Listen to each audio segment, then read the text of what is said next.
Bismillahirrahmanirrahim. Assalamualaikum warahmatullahi wabarakatuh. Selamat datang di orientasi dan kontrak kuliah Psikologi Pendidikan oleh dosen pengampu Laila Listiana Ulia, SPSI, MPSI Psikologi. Ada pepatah yang mengatakan kalau tak kenal maka tak sayang. Jadi, perkenalkan, nama saya Bu Laila atau Bu Lela, ini NIP saya. Lalu saat ini saya ditugaskan di jurusan Psikologi Fakultas Ilmu Pendidikan Universitas Negeri Semarang. Ini ada kontak email saya dan juga ada akun media sosial saya, IG dan YouTube untuk teman-teman bisa melihat karya-karya saya lainnya. Etika dan etiket yang mendasari dari proses perkuliahan kita selama 1 semester ke depan. Apalagi sebagai calon pendidik, penting untuk memiliki kedua hal ini. Etika berkaitan dengan apa yang harus teman-teman lakukan sesuai dengan normanya, yang baik dilakukan, mana yang tidak baik untuk dilakukan. Ya. Kemudian etiket berkaitan dengan kesopanan, yaitu bagaimana hubungan interaksi kita dengan orang lain. Jadi nanti teman-teman diharapkan untuk menjunjung tinggi selalu etika dan etiket dalam perkuliahan kita.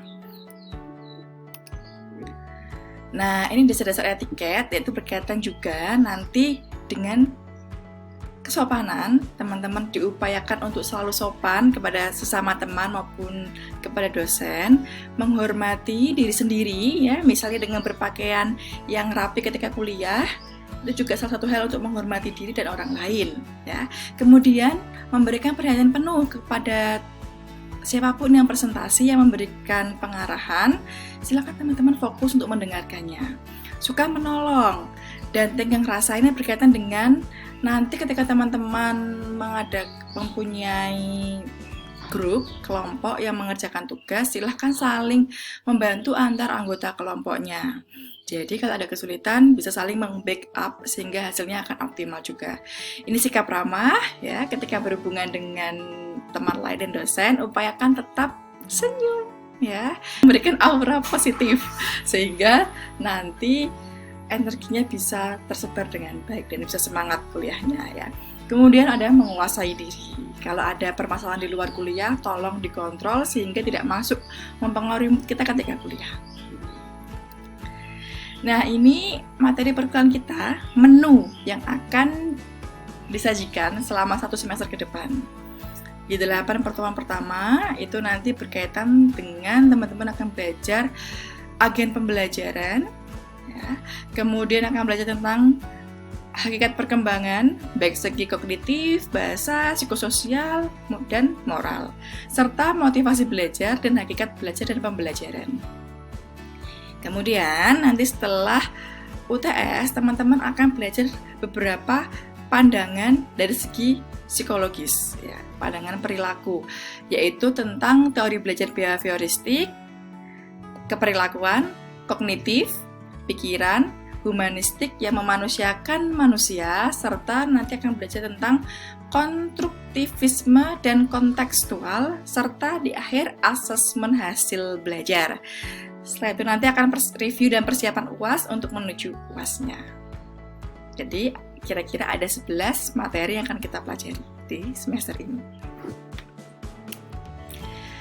Nah, ini jadwal kuliah virtual kita. Saya mengampu 2 rombel di hari Jumat, yaitu Jumat pagi jam 7 dan Jumat pagi jam 9. Nah, perlu teman-teman ketahui juga, ini mengingatkan lagi ya, bahwa kuliah Psikologi Pendidikan ini berjumlah 2 SKS, yang artinya tatap mukanya ini virtual ya, sebanyak 100 menit. Dan tugas mandirinya sebanyak 120 menit. Artinya nanti yang bersama saya ada di 100 menit, yang 2 jamnya teman-teman belajar mandiri. Nah, ini alokasi waktu pembelajaran kita dari yang 100 menit tadi ya. Nanti 30 menit awal teman-teman silahkan menonton dan membaca, yaitu menonton video pemaparan, kemudian akan membaca mind map dari bab yang akan kita pelajari di minggu itu. Kemudian 45 menit berikutnya adalah presentasi kelompok yang berisi paparan mengenai ringkasan materi di bab tertentu.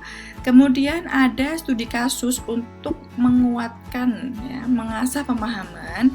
Ada juga nanti diskusi tanya jawab dengan audiens atau mahasiswa di kelas. Dan ada kuis. Kemudian nanti 25 menit terakhir ada tugas individu bernama learning journal. Ini nanti berisi pokok-pokok pikiran yang ada di suatu materi.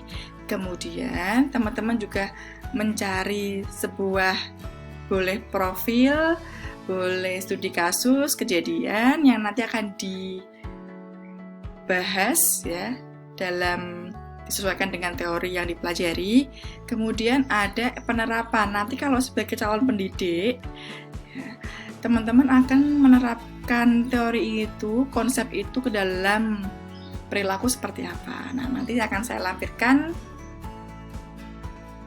format learning journalnya. Ini nanti rencananya harus dikerjakan setiap habis pembelajaran dan akan dikumpulkan, akan saya pantau 2 kali, yaitu ketika menjelang UTS dan ketika menjelang UAS. Nah, ini karena kita kuliahnya virtual, jadi kita full menggunakan platform digital. Untuk kelas virtualnya kita menggunakan Elena, ya. Ini adalah kelas virtual dari UNES. Kemudian untuk meeting room-nya nanti ada beberapa pilihan, bisa Google Meeting, bisa Zoom, bisa Webex. Saya tawarkan ke teman-teman nanti mana yang sekiranya bisa cocok untuk semuanya, ya.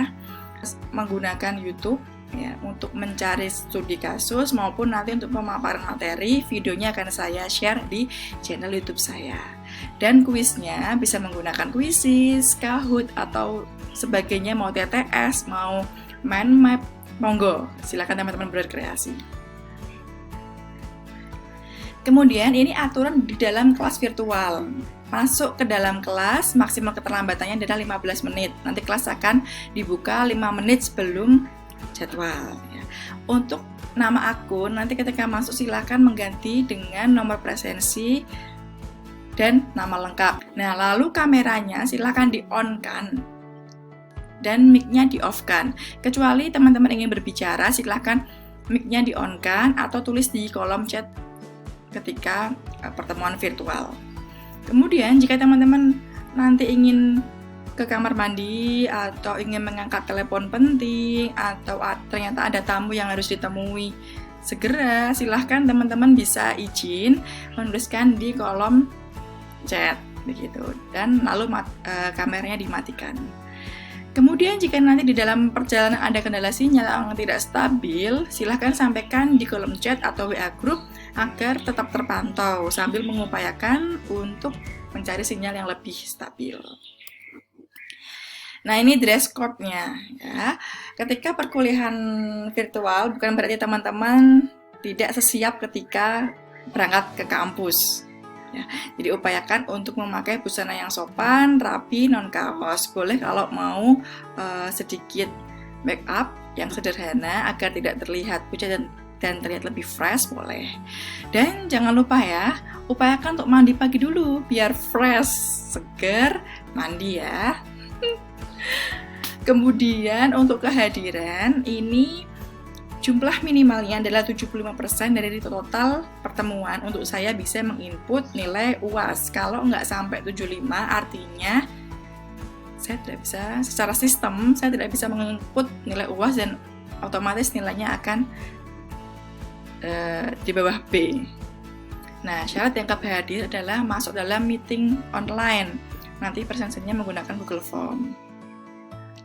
Nah, kalau teman-teman ada halangan sehingga tidak bisa kuliah, misal sakit, ada surat tugas dari kampus, atau keperluan lain, hingga yang tanpa alasan, teman-teman tidak perlu memberitahu saya, ya. Jadi 25% itu murni hak libur mahasiswa. Jadi pergunakan dengan bijaksana pesan saya. Yang keempat, wajib masuk ketika jadwal presentasi. Jadi ketika nanti teman-teman kebagian jadwal presentasi di minggu keberapa, itu setiap anggota wajib masuk. Kalau tidak masuk presentasi, nanti nilai kelompoknya akan saya beri nilai 0. Ini komponen penilaiannya. Ulangan harian itu ada 3, yaitu tugas individu, learning journal tadi, tugas kelompok, presentasi, dan keaktifan ketika di kelas. Jadi segala bentuk keaktifan di kelas akan saya catat, dan itu akan menjadi poin dalam ulangan harian, yang bobotnya adalah 3. UTS ini nanti materi dari pertemuan 2 sampai pertemuan 7. Ini nanti akan variasi soalnya banyak, akan saya sampaikan via Elena. Bobotnya 3, UAS juga seperti itu. UAS dari materi setelah UTS sampai UAS. Nilai akhirnya semua ditotal dan dibagi 3. Nah, ini untuk mengingatkan kriteria nilai akhir dari A sampai E. Kalau Anda pengen minimal lulus B, berarti minimal Anda harus dapat 71. Tapi usahakan untuk dapat lebih dari itu ya. Kemudian pembagian kelompok, ini ada 10 materi dan ada 40 mahasiswa ya. Jadi masing-masing kelompok ada 4 mahasiswa dan kita urutkan berdasarkan presensi. Misal kelompok 1 nomor urut 1 sampai 4, kelompok 2 nomor urut 5 sampai 8 dan seterusnya. Tugasnya adalah membuat ringkasan poin-poin materi di bab yang akan diulas, kemudian mencari studi kasus tentang aplikasi dari materi atau teori tadi, kemudian mempresentasikan hasilnya dalam PowerPoint yang akan disampaikan via online meeting. Nah, untuk teknis pembagian materi dan pengumpulan tugas di Elena akan kita diskusikan lagi nanti. Ini etika menghubungi dosen ya.